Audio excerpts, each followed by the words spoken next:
you don't have any questions, which is fine. But if we can sort of zero in on where the questions are, we may be able to get somebody in who can help us answer that. We are trying to get somebody from council. It won't be this afternoon. It'll be tomorrow. Maybe tomorrow morning. We have the floor at 9:30. If so, we'll maybe coming in at 9 tomorrow if there's somebody who can actually help us. That'd be great. Yeah. But not if there isn't somebody who can actually help us. Yeah. So, anybody want to start? And yeah, I guess I have no problem starting as the person who knows the least about any of this. I'm sensing a mixed message, and I feel like some people feel like this has to happen, and it's in some ways it's like an equity issue that you can be able to fix your own equipment. And other things I'm hearing are most of the time it seems like people can already fix their own equipment. So I'm just, what is this actually going to fix? Is it just really going to address that 2% of things that can't be fixed on a complicated, complex, modern tractor? And I understand completely the frustration of you've got a 5-day window to hay and your machine breaks and you can't get a tech in, and being able to fix it yourself. I guess that's it. Possibly fix it yourself. But I'm so curious that the 2-3 active farm, you haven't heard you talk as much about this as Henry and Ronnie. Your ambivalence about it, I kind of want to learn more. Because you guys use these big pieces of equipment. And so I guess the root of the question is, why this bill? So first thing I noted there was what exactly would you be able to repair that you currently aren't able to repair? Yeah. Okay. All right. And then that was your question, I guess. And also better understand the ambivalence that yeah. We have. Okay. Dave. I could just add a little something to that. So those emission control systems for tractors are really complicated. And there's a lot of problems that occur because of them. Like if you're running the tractor at low RPMs, if the engine isn't getting hot enough to burn off the residual tar, basically, it'll make you just park the vehicle and throttle up for a while until the engine cleans itself. And, it's temperamental.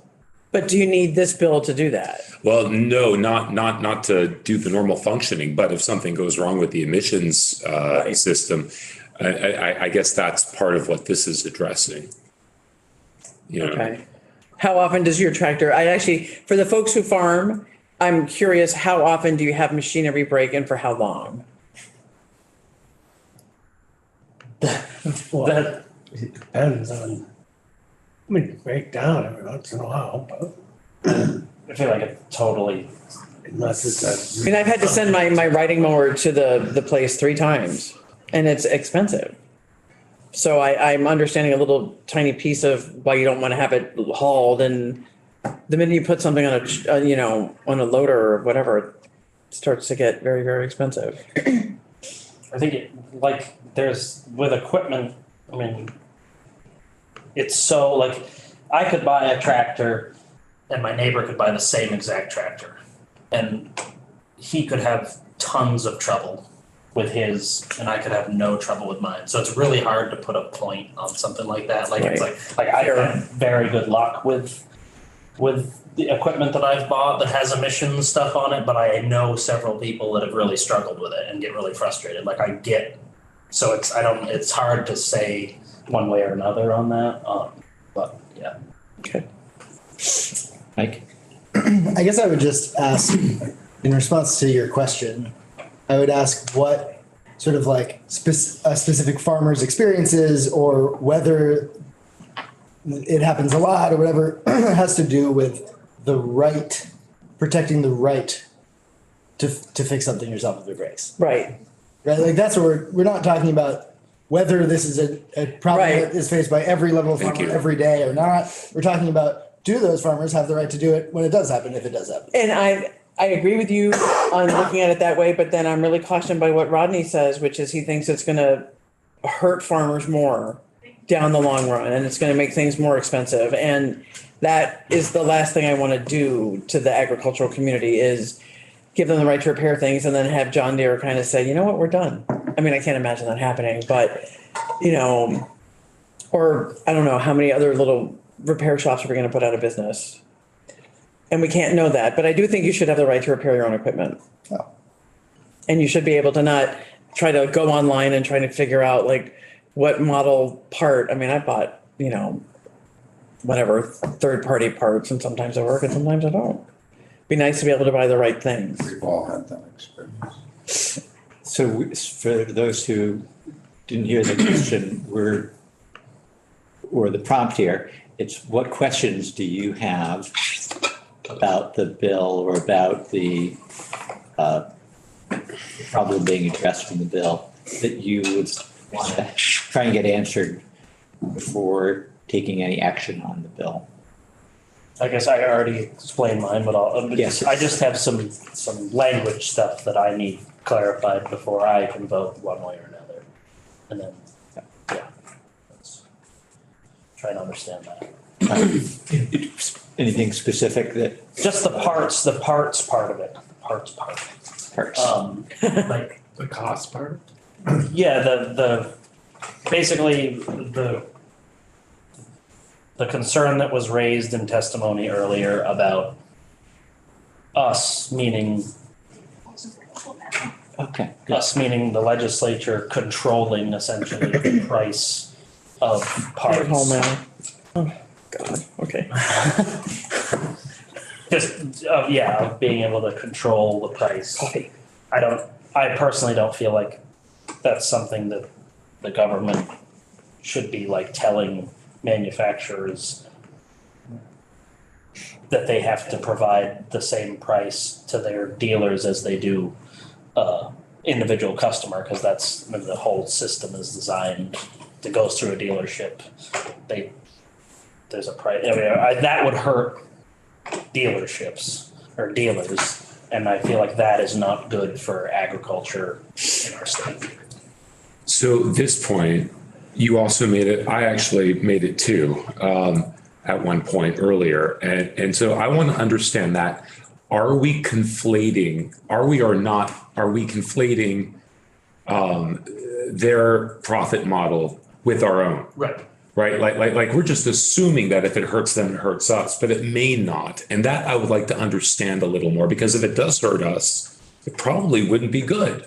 Right. But if we're conflating their profit model success or failure to our own, and it's not actually relative, I'm less concerned. I mean, if my concern is about small farmers, then, but if it affects farmers, yeah, like that wouldn't be good, So the government controls the price of milk. How's that working? Yeah.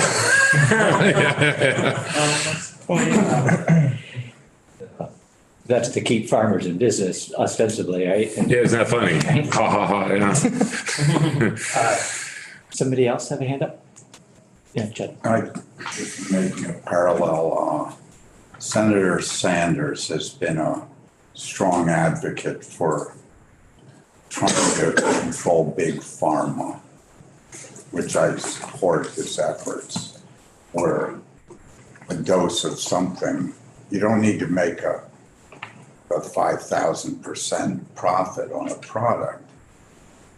And I don't want to put all equipment manufacturers or dealers in that same category of exorbitant pricing. I can go to Anderson Equipment and get the bolts of the right grade and caliper, whether metric or whatever, and pay X for them. And maybe I can go to another supplier and get them for 30% less or 40% less. Farmers and loggers do that all the time. There are some specific parts that you gotta get through a dealership. And you can't just shop around. And a lot of these sensors and relays, there's a lot of electric over hydraulic, that you can get those sensors other places, and they're cheaper. But people have been doing that in their own repairs for a long time. So, other, again, questions that you know, in your head that you feel like, I would like to get more information about this before anything, yeah. I'd actually love to, and we probably can't swing this, but I'd love to find out what happened. I think it was Colorado that had the right to repair for electric wheelchairs.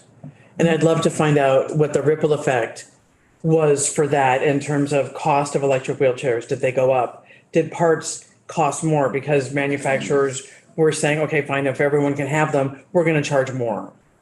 And what happened to their proprietary information, and how did they deal with what they perceived as trade secrets? I'd just be curious, because that's the only industry that I've heard, and I know I missed an hour this morning, but I was curious to hear more about, it didn't seem, they made it sound like it wasn't a problem for the electric wheelchairs, so. Yeah, I mean, I think I would like to see what information's out there about that too. I would just say that the things we do know about it are that the electric wheelchair manufacturers have not brought suit. Right. And a year later, after a year of the electric wheelchair law being in place in Colorado, the Colorado legislature is now in the middle of their way toward passing an act Right. based on the wheelchair bill. So Sounds good. I mean, I would just like to know just a little bit more. But I also agree with you very much that, you should be able to you should have the right to repair your own equipment.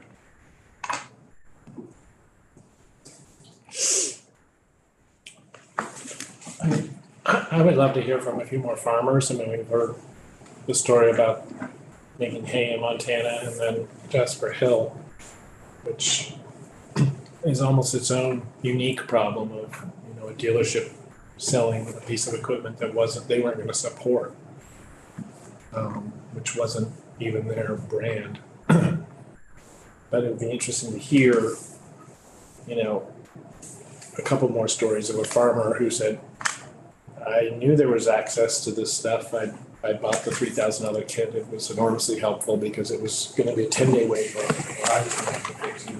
My friends did it. Up and running in 2 hours. Yeah. Or somebody who said, wow, no, the stuff they give you is impenetrable IT stuff that was really unhelpful. And you need 2 years of training in order to suss it out. Right. Because in Vermont anyway, I don't get a sense for the scale. We all have these problems with our cars and equipment, but I don't get a sense for the scale of how many people are really getting rained on in the field. Is somebody in the committee able to share, or maybe in testimony, because I know I had to step out briefly too, what the sort of the landscape looks like as far as independent repair shops? So the people who would arguably be advantaged by this bill, because they would be able to take in business that's currently going back to the authorized dealers. It feels like somebody said the other day that there aren't very many of those, but that was not a quantified. I know a few. I But think it's. maybe they don't exist because they can't. Well, they're not necessarily shops.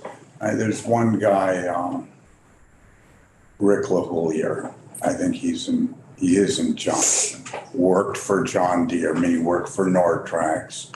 Left, went out on his own. He's got a truck with a utility body, and he is a great mechanic. And most of us that have John Deere, my skidder happens to be John Deere. If I've got a problem I can't fix, I call Rick LaHoyer. He comes.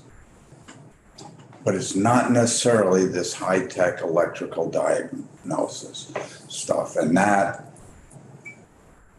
is where I think the biggest problems, and there are a lot of Rick LaHoyers all around the landscape, and in Danville and up north. And Rick had relationships with Harvest Equipment or whatever, and he's great. Does he use diagnostic equipment? Do you know? He may own some stuff, but the stuff he was fixing for me didn't require it. Mostly mechanical. So Yeah, that's like one of the, because so my brother is one of these people, like just a mechanical genius, can fix anything, and he's somebody that everybody calls with heavy equipment to fix, but he doesn't do, he doesn't have diagnostic equipment, because and one thing to specify here is like the majority of equipment still is not, like this is relatively new technology, especially in the emissions part. Like the majority of equipment that's getting fixed is still doesn't need any of this stuff. It's right, it's the tier 3 or tier 4 yeah. that has the D deck. Is that tier 4? Tier 4. I'd be curious to know what that means, but first, Mike.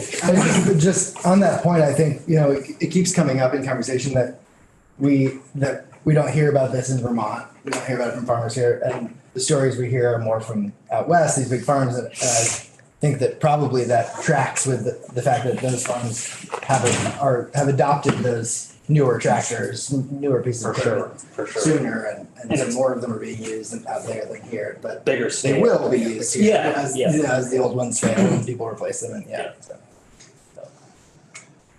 Hey, Dave. Hello. How are you? Great. That doesn't sound very convincing. I didn't put a lot of effort into it, sorry. Great, thanks for asking. Now the sugar's dropping. We have an informal agreement amongst ourselves to wrap up by 4:30. Okay. But we've been listening, we heard some testimony this morning and again this afternoon from both advocates and opponents of the right to repair of the bill. And we've been talking about questions that have come up in our own minds since then, or that came up in testimony that we didn't get answers to, perhaps, that maybe you could help with. You can try. Yeah. Shall I join you? Yeah, would you please? Twice in 2 days. David Hall, Legislative Counsel, for your record. So I know you didn't have the advantage of hearing the testimony today, so we'll bear that in mind. Maybe since you've mentioned a couple times, and you wouldn't mind again. Yeah, so I have a question, so there was a thought brought up earlier in testimony that there was a worry from the dealers that the language in this bill, and please anybody tell me if I heard this wrong, but this is the way I interpreted it, that the dealers were worried that this law would require that that the manufacturers provide parts for agriculture equipment at the same cost that they provided to dealers. And that would obviously be a detriment to the dealers because they wouldn't be able to make a profit on selling that product. Right. And he referred to this, the attorney referred to this section, which is in the description section, which would be on page 4 and starts, I guess, at line 7, saying that costs are equivalent to the lowest actual cost for which the original equipment manufacturer offers the tool, software, and documentation. And then under that, it refers to part at line 13. And I'm trying to understand the way that this reads, if that is accurate, or if that is just what they want us to think. So, yeah, on page 3 of the bill, I think we have to look at, remember, because the duty is to provide to independent repair providers and to individuals the same stuff on fair and reasonable terms. Fair and reasonable terms defined starting on page 3 is broken down into the component parts of those things. So for parts, costs are fair to both parties, considering the agreed upon conditions, promised quality, and timeliness of delivery. Fair and reasonable costs are subject to other regulations. So terms does not impose on an owner or an independent provider any substantial obligation to use or on any restriction to use the part, including that they become an authorized repair provider or they be registered or approved by the OEM. Let me see this third part. And prohibit an original or OEM from imposing any additional cost or burden that is not reasonably necessary or is designed to be an impediment on the owner. What page are you on? I'm on the top of 4. I guess the more simple part is me just understanding format of how this reads. So Well, the reason I'm starting there is because the part that you read to me doesn't relate to parts necessarily. that's what I'm getting to. Because I'm looking at the parts subdivision A to see if the same language is present, and I don't see that it is. okay, that's so that parts ends at line 5. Yes, Okay. that's correct. Okay, so the way I was hearing his testimony, he was implying that because the word part is rolled into the tools and documentation section, that it would apply also to parts. Yeah, I don't think that that Okay. is the case. Okay. That's what I needed to hear. Thank you.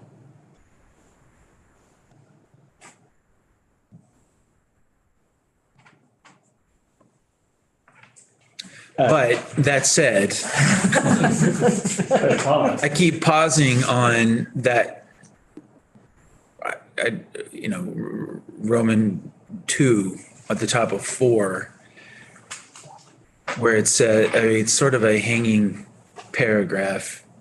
And I know, that I recognize that it's very curious that I talk about this language sort of in a third party kind of way when I'm not only the person who wrote it, but I'm not. I mean, this is all based on standard language that has come from other sources. So that's the reason for my phrasing. So costs are fair to both parties. Fair and reasonable costs are subject to statutory regulatory limitations.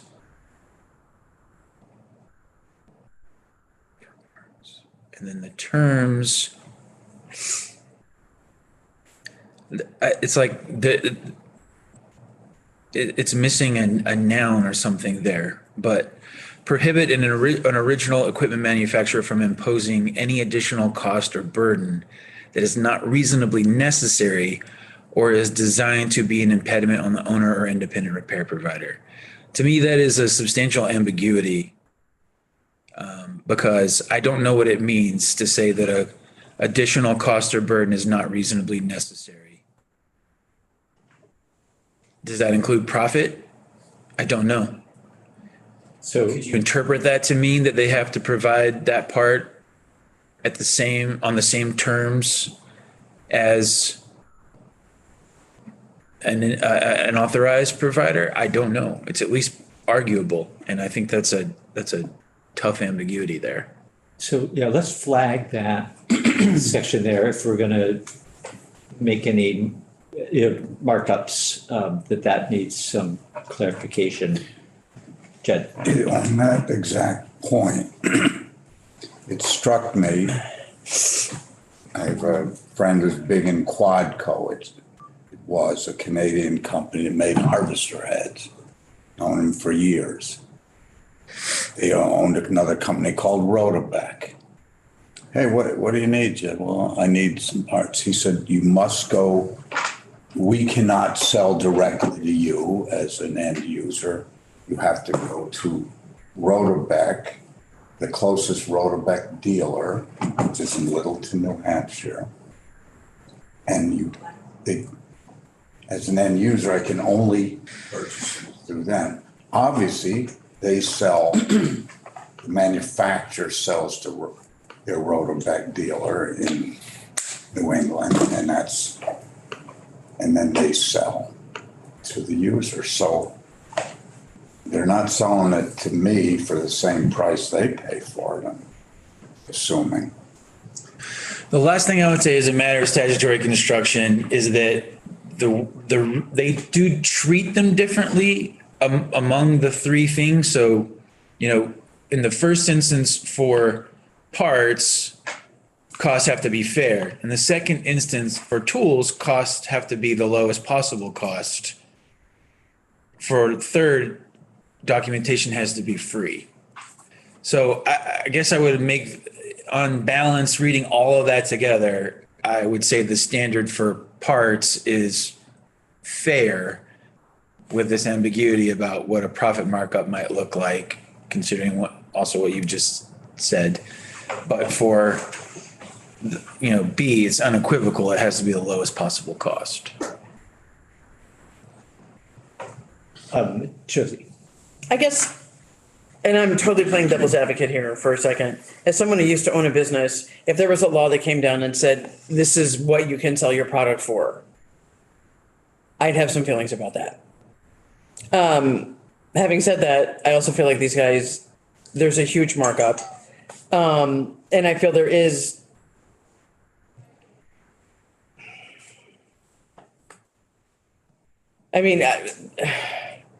it's just clunky. So let me just interject here and see if this helps. Help me, maybe it'll help you, Josie, and maybe others too. But the intent here is to say, if you're selling the product to the part, in this case, to him and only him, you also have to make it available now to everybody else at the same price. We're not dictating what that price is, just that you can't charge the second customer more than you're charging the first customer. And the reason that's there is that, I see David looking like, no, okay. Stop me if I'm. No, you're on the right track. And the reason we're doing that is to have some sort of enforcement mechanism in the. So no one thing, so Rodney's independent repair shop doesn't get preferential treatment over Dave, independent small farmer. Yeah, well, not farmer, not farmers, an authorized repair dealer and an independent dealer, or possibly a farmer, but that. Okay. But that if we're saying, no, you have to give him the right to repair the equipment too. And that includes providing parts at a fair price. If we don't somehow explain what we mean by that, then he can say, yeah, sure, you can repair it and you can get the parts, but they cost twice as much or 3 times. Right. So I think that's what we're trying to prevent here. Could there be language that was said something along the lines of like fair and reasonable does not exclude the both retail and wholesale markets from existing? Acknowledging that the purpose here is not to do away with the fact that there are wholesale and retail prices of things, that we all know that is reasonable, that exists across the market. You can say anything. You're the legislature. I love being told. That's my favorite thing you all come in and say. At the end of the day, I would like the language to reflect exactly what it is that your policy choice is. And in one instance, right now, what your language is saying is it has to be at the lowest cost. And in the other instance, it's saying it has to be fair and reasonable cost. So those are not the same. And if you want them to be the same, I would recommend you change one or the other of them. And say what you mean when you say what is fair and reasonable. So you're saying for parts, we have one rule or one test, and for the Tools and duct. tools, et cetera, yeah, it's something else. Different standard. Different standard, yeah. Okay. So there might be an argument for consistency there. I'd like to see that. John? So we learned today that John Deere, represented by the United Ag and Champlain Valley, who does Kubota and Case IH, that they both have these customer service provider kits that you can buy that do almost everything except emissions and safety stuff. So would this bill, if it became law, change what they would provide or the cost of what dealers would provide to, say, farmers or independent mechanics? It could. I don't know. I don't know if they charge, for instance, more for that package than they would charge an authorized repair provider. Do you know what I mean? So maybe this would require them to lower the price of that package if it's more expensive than what they currently offer to their authorized repair providers. To the Could, dealers. right. So I don't know. Yeah. It could. The other Go ahead. part of it that I asked, because of what you flagged yesterday, was that it appears that the dealers actually do purchase from the OEM Sure. these machines. So would that be a problem of what you noticed yesterday of when it says the owner selling to, the seller, I guess, selling to the buyer is responsible for providing repair access and. Right. I think that concern was assuaged because it's both. You have to be both the manufacturer and the seller. That's the person to whom the duty applies. So it's not a reseller. It's just to the OEM as seller. You're the person who has to supply the documentation, tools, parts, et cetera. Am I answering you? Do you understand?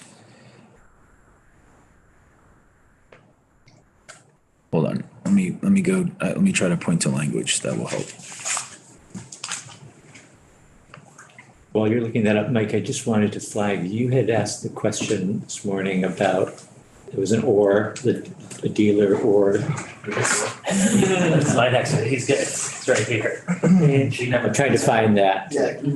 It's it starts on 6 on line 20 where it says shall make available, and then it goes, the either is on line 7 of page 7.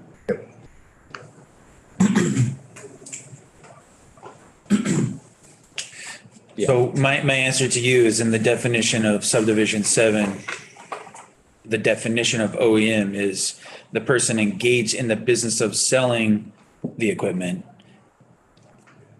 Condition 1, condition 2 being manufactured by or on behalf of that seller.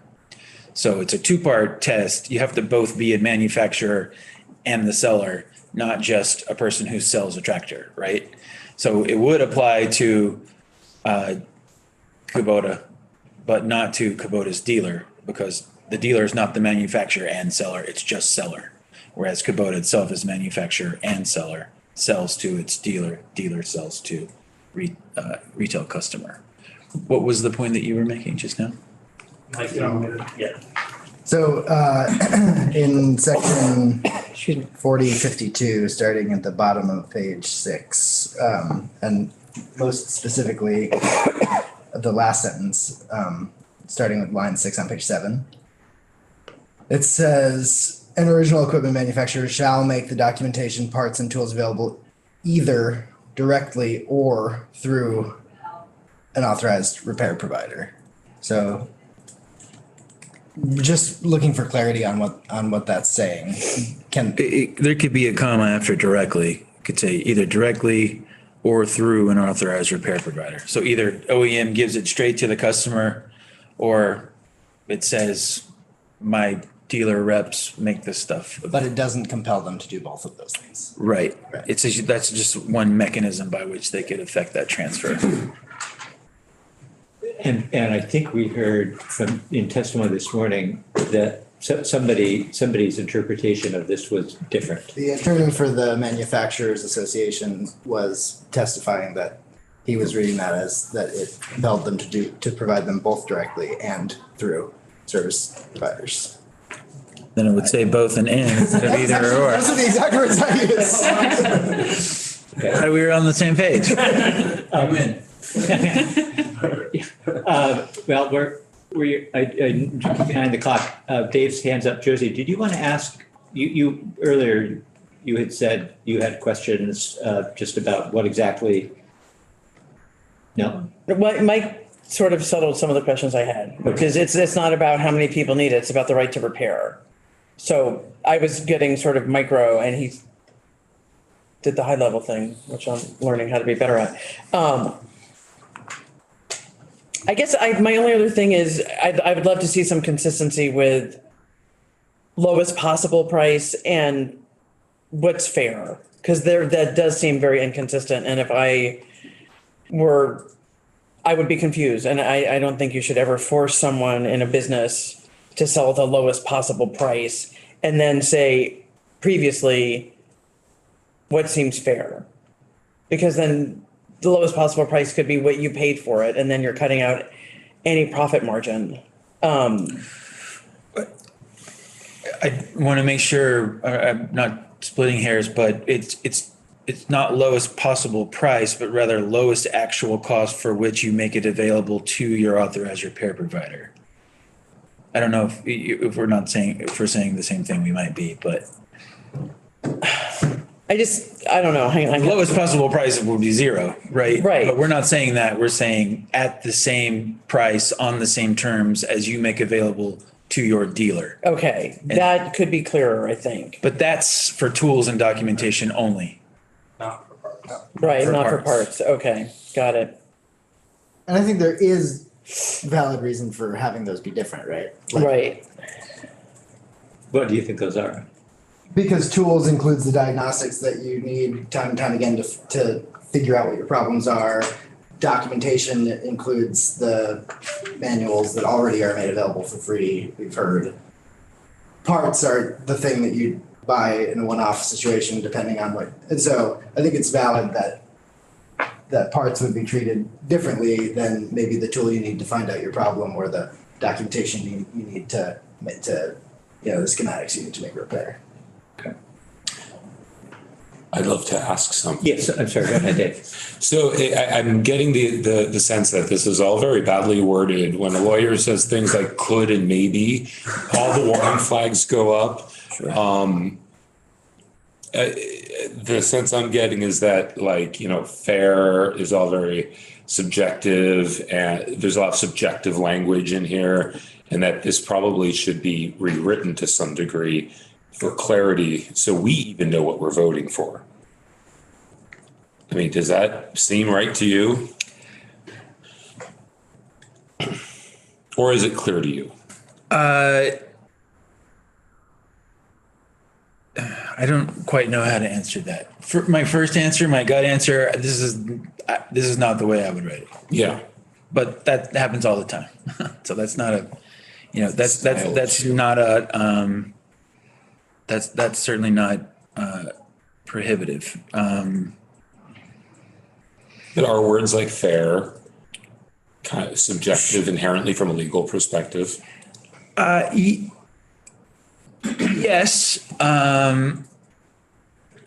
Yes. So, but that has two functions in this bill, and one function is shorthand.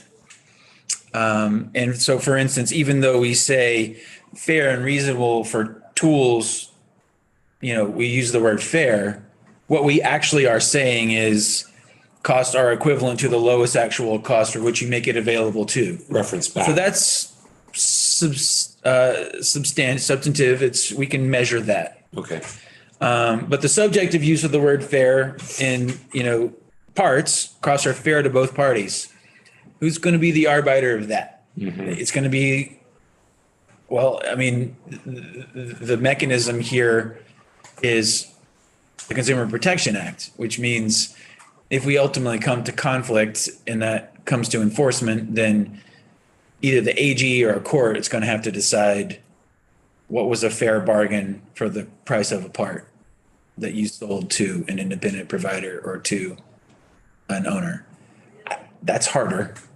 It's not unprecedented, but that's tough. That subjective use of the word fair in that context makes enforcement challenging, for sure. What else? To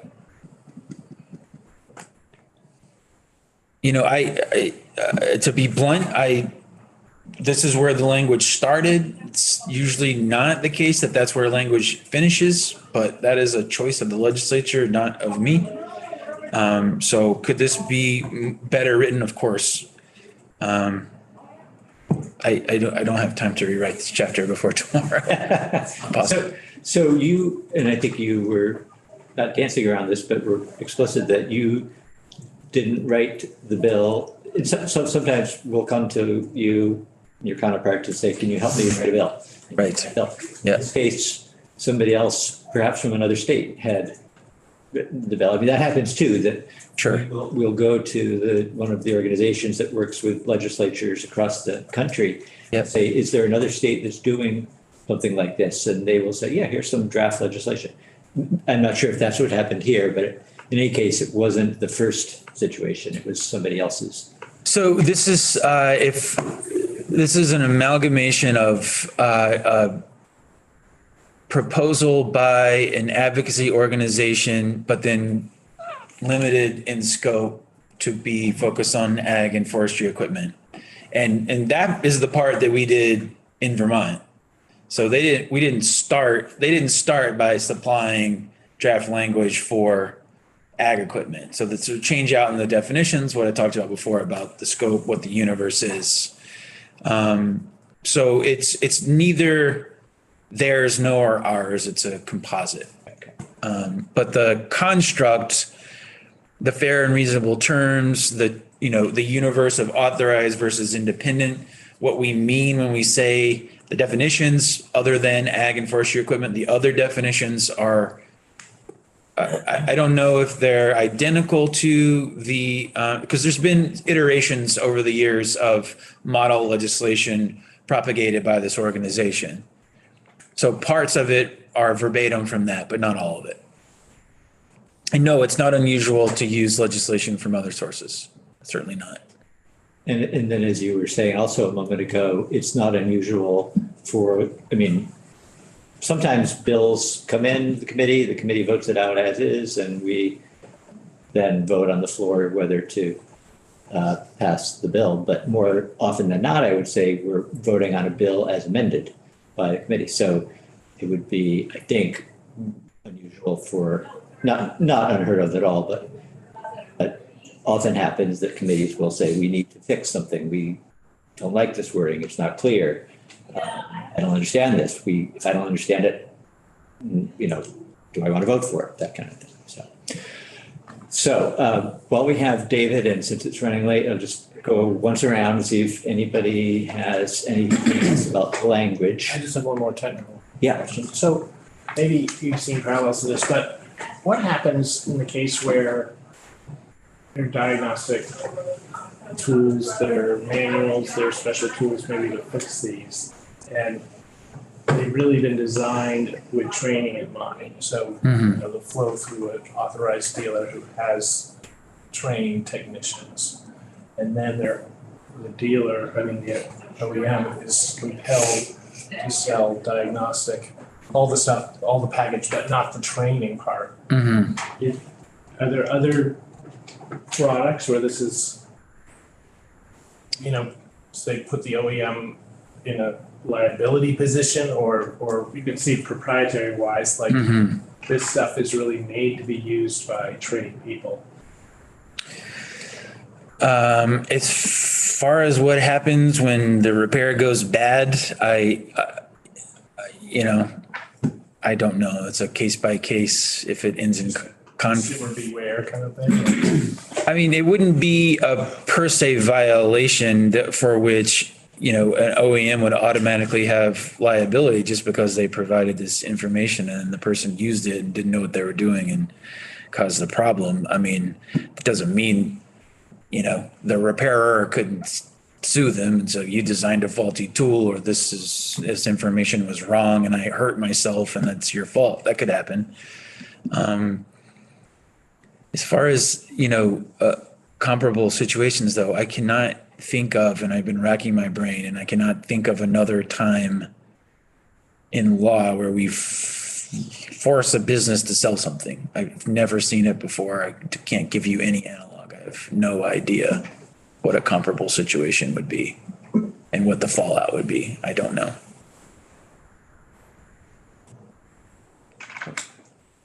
Okay, well, thanks for Sure. coming in, Dave. Sure. Sorry, it's, it's hard to get me here. I know. And I appreciate Laura reaching out and you all being flexible with your schedules. Yeah. Thank you. And I can, just stay in touch for tomorrow. There's a full calendar, but often flexibility. If I have 5 minutes, I'll come. Great, Okay. thank you. Take care. So, I think that we'll just stay alert in case we feel like there's something productive we can do tomorrow morning before the floor. We did ask DNR if they were interested in testifying about pollution. So, did you get a response? Yes, we have someone from their general counsel coming in tomorrow after the floor. After the floor, okay. So time, of course, to be determined there. So at this point, I'd say it's probably unlikely that anybody else is going to come in. However, I would just ask all of you again to think about if you're particularly interested in what happens with this bill and want to look at some of the sections that we were just talking about and think about what kind of wording would you propose? And this is how changes get made to bills. Sometimes you have the lawyer sitting there who provides you a little bit of hand-holding and direction, but not always. So, if you think this might be the way to do it, you can also try and track David down, and I would say, just because we know he's busy, maybe somebody else down who we talked to before. But that's sort of, I think, where I'll leave it for today, unless anybody's got any final thoughts. I know we had questions. Some of them have been answered. Are there questions that still haven't been answered? Anything? Can I just ask a refresher from the group? Yeah. So of the things that weren't covered in the MOU, it was the exhaust system or the, not exhaust, emissions, and what was the other item? Safety, okay. Thank you. And parts. Oh, yeah, parts are. Part seems to be. When was that MOU? Did we have a date on that? Within the last 2 months. It's just. Okay, so it's totally brand new. Okay. There are two, right? First Yeah, was John one was Deere, last and then- week. Right. John Deere one was first really in recent. January. It strikes me that you go to any dealership for anything, they've got a building, they've got a staff, they got every part in a bag with a number or a box with a number. They have an inventory. They have lights on. They have a department that says service, a department that says, parts, and then they have a sales. That's a lot of overhead and risk. I mean, they're stocking these parts thinking these are things that our customers are going to want to come in and walk out the door with filters and other things. Fair and reasonable, and they bought these from the OEM. They're selling it. They have a contractual relationship with that manufacturer. I don't think anyone could expect it. Some individuals should be able to get it, almost anything that they stock for the same price. And these materials, I bought equipment that have 3 books, binders this thick. Oh, you want the maintenance one? That's another several $100s. This goes back for years. And then there's a parts one, every part in the thing is.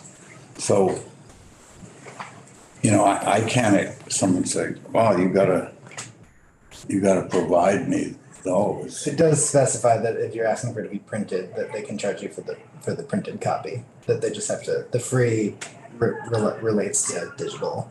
Just to digital. Thank you. So, again, what is this bill for? Because Farmers Association don't want it. The dealers don't want it. Who's this going to protect? Who's this going to benefit? I think we heard from a Vermont farmer today who wants it. We've heard from certain segments And of the industry that they don't want it. And he also said the diagnosis equipment is available and he hasn't purchased it. I'm just, you're representing the people we've heard from who don't want it, and I'm representing, I'm reminding that we've heard from others who do want it, yeah. Yeah, and I think They want the stuff for nothing. I don't think that's what they're asking for. They're not asking for free. I think what they're asking for is access. Yeah. And I tend to think that access is a good thing to give generally. And it's a liberty issue. But I kind of see some of what you're saying too, Rodney. So I'm, you know. And to try to do this bill in 1 week's time. Yeah. There's a lot of unknowns, there's a lot of stuff we don't know. We can't find witnesses in this short period of time. I mean, I can't support it. I'm a little surprised. The Vermont Dairy Producers Alliance and the Vermont Farm Bureau were testimony today that opposed this bill. And I assume they represent a lot of Vermont farmers, or all of them. Maybe not the littlest ones, I don't know. They also identify themselves as partners of the industry too, though. All right, so that's kind of a bigger picture than just farmers. Farmers are a part of that. Yeah. It does feel like, Another, I haven't watched the testimony from this morning, which I'll do tonight. I forgot what she said I forgot who she was. Heather. Yeah. Vermont Dairy Producers Alliance, whatever that. And it was Joe. And she did say, you know, we're partners with these folks and, you know, they just got the MOUs. I guess I'm still coming back from the perspective of a business owner. And if someone basically compelled me to sell something that I didn't necessarily want to sell, I'd have some feelings about that. And I don't know how you can compel someone to sell something. And I was, before we got started, I was reading about the Colorado wheelchair bill. And I want to learn more about that, but it seems like that's going actually remarkably well. So I guess I'm saying I'm arguing both sides of the coin here. Like, I can see why we need it, because if there are farmers who can't bring in their hay, or you can't bring in your logs because your skid steer is broken and you've got to wait 5 days or 10 days, now you've lost the window where the ground's frozen and you're stuck. That's not fair to you. I would like the language to be tightened up so it seems a little inconsistent to me. So good. Look at the language tonight, see where, come back tomorrow. Okay. If you want to. Yeah, totally. If you want to, with places where you would tighten it up. I'll just ask too, if hypothetically I were a bookstore owner and wanted to buy a book from a publisher that was being sold, say via Amazon, or maybe a larger bookstore down the street, and the publisher refused to sell it to me, would that be, that's sort of what I think we're looking at here, that there's a product that is being sold to through other channels, and my customers might want to buy it through me, but I'm not being given that opportunity. Well, the difference with Amazon is the publishers sell it to everyone at the same price, and then Amazon marks them down. So that's their choice, but we're all being given the same opportunity to buy the books at the same discount, because there was a whole antitrust lawsuit about that. Because And that's what's not happening here, okay, is what the chair is. got it. Oversimplifying, it's not an exact parallel, but, all right, thanks, everybody. Your job just got a lot easier today. You want us here at 9 AM, at 8:30 AM? 7:30. Well, I'm usually already put my stuff